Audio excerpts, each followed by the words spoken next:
Jake's Diner on State Street to write about his life. I have been a frequent customer of the diner, harking back to the day when it was Monica's, and I've always been fascinated by people's backstories. You know, the stories that sometimes we want to tell about ourselves, but are often reluctant to share. And the stories that we hope might lend some encouragement to others who have had similar experiences. Or perhaps we just don't want our life stories to evaporate into thin air after we pass. Jake and I started this project 3 years ago. I thought it would be finished within 6 months, then life happened. COVID hit and we were all scrambling to get into our caves and stay put. And for a time period, Jake's Diner was closed. He has been ever patient with my longtime extension. Most of the writing has occurred at the diner, with special thanks to his fiancée, Nikki, who's here, along with all the regulars at the diner. So tonight, the chapter is, So Who Do You Want in Your Lifeboat? I presented this question to Jake, assuming that I had some idea of who he might want to pick. He has many friends, with some of them, of course, popping in and out of his diner. What would be the qualifications that would be the deciding factors as to who he would choose?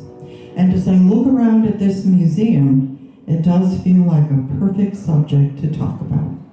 So what does this have to do with telling Jake's story? Well, I guess to some degree I swerved in a different direction. I know Jake is big on survival questions and solutions. I did not set any guidelines as to the size of the imaginary lifeboat or where it might be heading or the conditions that it was about to handle. So where am I going with this? As I'm reading this, I would challenge all of you to come along on this journey with your very own lifeboat and think about who you would choose to be in it. You might call it an exercise in audience participation. I thought quickly about my own lifeboat. I'm not thinking about a real lifeboat, but perhaps an emotional one. I would want all my friends and family who've been there for me through thick and thin. I want people who know my backstories and who still love me with all my imperfections, screw-ups, and faux pas. And of course, my miniature poodle, Miss Heidi Golightly with the apricot highlights, has to be right up front in the bow of the boat. Jake, on the other hand, was thinking of a real lifeboat that would have to do some challenging navigation to get to the next shore through a lot of tumultuous waters. We started our conversation at Breakfast Place. It goes off to DJs. It has a different vibe, catering to Coast Guard Academy cadets, along with some of the regulars. I started in with, "How's your foot, Jake?" And he responded, "It's my knee that's bothering me. I'm going to have the usual. I'm really not hungry." Well, I'm sort of feeling hungry, but lately I've been having feelings of fatigue. All you gotta do for that, Linda, is drink some hot water. It cures everything, but you gotta drink it real slowly and don't consume it all at once. Take your time. It's the fastest way to clean your blood. I've taken Jake's advice and scribbled it down on my to-do list. In my golden years, I grab onto any home remedies that might not only extend the quality of my life, but also do not require a prescription from my primary care physician. Jake's advice comes freely and with credibility. Okay, Jake, so let's get down to identifying who you want to have in your lifeboat.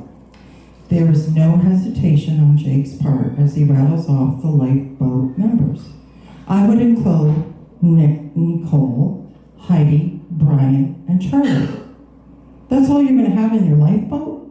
I ask the question in a way that leaves room for Jake to add more people. He shakes his head and says, "That's it." I smile and add, "Now Jake, how about me? After all, you are boring my dog Heidi, and I have to continue writing your story." "No, that's okay, Linda. Heidi's smart. She will lead us to land and food. She can pull her weight and help us all out. We'll catch up with you once we get to the shore." I am totally perplexed at this decision. I want to add that the only food hunting Heidi, my miniature poodle, has done lately is to be a regular customer at McDonald's drive-thru. But I know once Jake makes a decision about something, that's it. I squirm a little bit in my chair as I take my fork and stab one of my huge pancakes. I never do well with rejection. However, I decide to swallow my pride along with a mouthful of blueberry pancakes and continue in my professional voice. So, can you tell me about the qualifications of the lifeboat crew? Well, Nicole knows how to read maps, and that is something that will be really important. We might be out on the water for some time, tossing and turning, but she will come up with a plan and guide us to a place where we at least have a chance to survive. Plus, she would keep us laughing and feel positive that everything would work out and we would be okay no matter what. Nicole, did you know all that? No, I didn't think so. Okay. Heidi, of course, could find us some roughage. She's definitely a land dog. Once again, I refrain from disclosing how Heidi hates water and that someone will have to carry her to shore because she does not like to get her paws wet under any circumstances. Jake moves on to tell me about Brian. Brian can get us food in any sort of circumstances. He would be able to take care of all of us. We've been friends since childhood. We even went hunting together as kids. We weren't allowed BB guns, so we used rocks. Rocks? How do you hunt with rocks? Well, we managed. We would wait until we could get up close and then aim. We would come home with squirrels, birds, rabbits, and hand them over to my dad, who would skin and cook them. I must admit that although I was a fairly accomplished fencing partner in college, I don't think my aim would be precise enough to bring down a squirrel with a rock.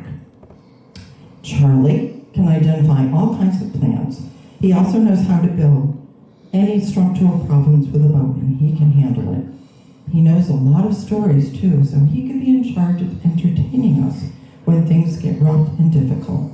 He's also on the quiet side, so I don't have to worry too much about him yapping all the time. And Jake, what is your role? Well, I'm going to help with all the survival aspects, providing the leadership needed with organization. Everyone in the lifeboat, including Heidi, has leadership skills that will be tested and needed. I put down my pen and add one more possibility for me to be included in this journey. Jake, I could do stand-up comedy. And Jake's response while shaking his head, Linda, about the last thing we need in the lifeboat is for anyone standing up. That's it.